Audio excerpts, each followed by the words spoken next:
The success strategy that I'm going to present today and we're going to review is called Create Creation.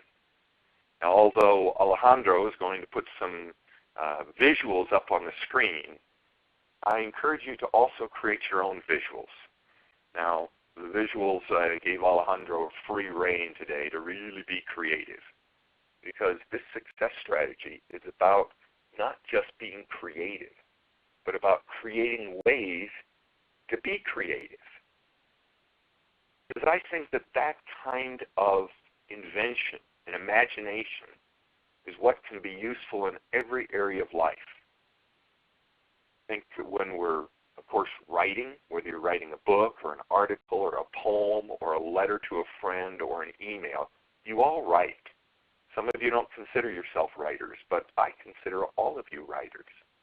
So you can invent and be creative when you're writing. Or, of course, some of you do artwork. And if you don't do artwork, I encourage you to do artwork, even if you don't think of yourself as an artist. And, of course, we all benefit from creation when solving a problem, or planning our future, or making dinner, or making love.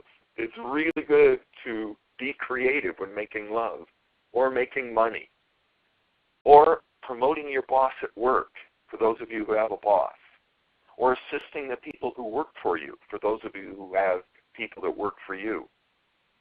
Or if you're a teacher, I know some of you are teachers, preparing a lesson plan, or improving your culture at work, or improving your culture at home, or improving your culture of your friends, improving your health, creating a vacation.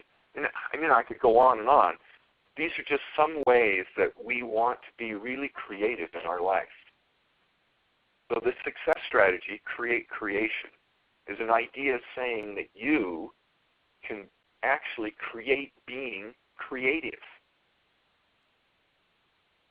Well, I want to hear from you in a few minutes and actually have you be creative. But first of all, I'm going to present a few of my ideas about how to be creative. And then I want you to write down and create some of your ideas. And I want to hear from you. And then I'll present a few more of my ideas of how to be creative. And then I'm going to have you, we'll do a little question and answer period, because I gave you one assignment today, which was to bring 3 questions to our call. I'll listen to your questions and I'll create some answers along with you. We'll do a discovery intention. We'll break into small groups. And then if we have time, we might even do a coaching. But that might just use up our time. We'll see. All right, well, let me jump right in because I want to get to your invention very soon. So first of all, I recommend that if you want to be creative, if you want to create creation, take it on. Like really commit to it. Don't leave it to chance. Realize the value of it, and then create more than you seek. A lot of people, when they're looking for answers, they seek the expertise of others. That's an okay idea, but I'm recommending that you create more than you seek. Spend more time creating a solution or an answer than seeking it from others. To get what you want, we often seek by reading or communicating or observing, but I think we can also seek and communicate within ourselves. So that's my first idea. Don't leave it to chance. Really take it on. My second idea is to let go of an attitude that some people have, which is, I'm not creative. Now, I'm guessing you don't have such a strict attitude, but sometimes, or you may notice, well, that you think that, or you kind of say that to yourself, or pray tell, some of you even say that to other people. I recommend you let go of that attitude and adopt a new mantra, new attitude, new point of view called, I am really creative. And not only am I creative, I can create being even more creative. That's what this success strategy recommends. Create being even more creative than you are now. Let go of I'm not creative and adopt the attitude that you're an extraordinarily creative person. Well, one way to do that set aside time for it. Because creativity really does take time. It may even take time out of less creative endeavors. You know, Native Americans do it by a multi-day vision quest. But you don't have to set aside multi-days. You could set aside just 10 minutes every day. Or you could set an alarm. And periodically you could just say, okay, when the alarm goes off, I'm going to stop and really be creative. You could stay up very late to do it. Or you could get up very early to do it. But the point is, set aside time to do it. Then one of the most tried and true ways to be creative is called the brainstorm. I just want to remind you of the kind of the rules or the guidelines for great brainstorming, which is first of all, limit the time. Because there's part of our creative mind that really operates. You can dig down in your resources. If you kind of have a limited amount of time, like you might say, okay, for 3 minutes I'm going to brainstorm, or for 5 minutes, but not for 20 minutes, it's too long. Because limiting the time puts something at stake. And of course the other guideline for brainstorming is to allow the wild and crazy, and to postpone evaluation.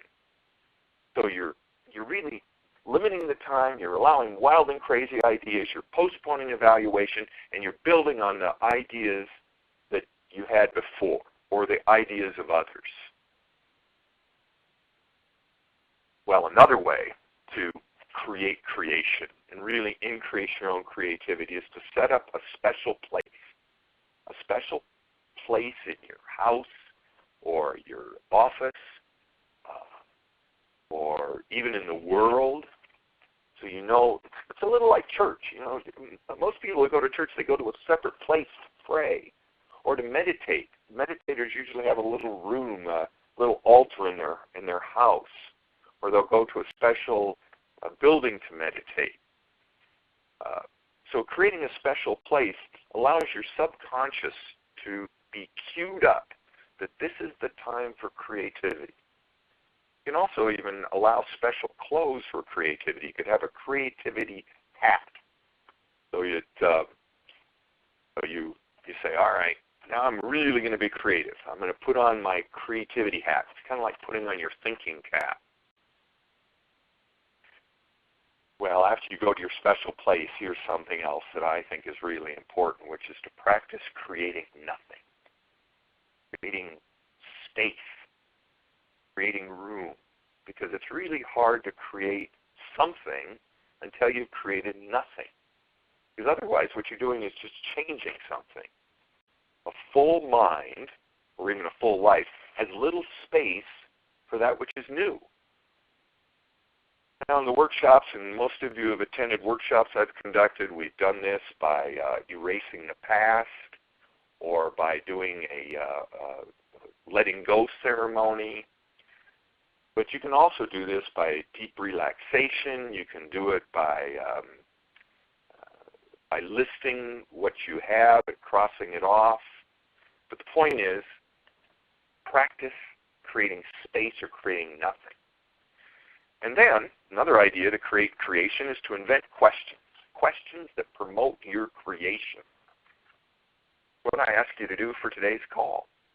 That's what I'm going to ask you to do for every call from now on, is to bring questions that will promote your own and others' creation, invention.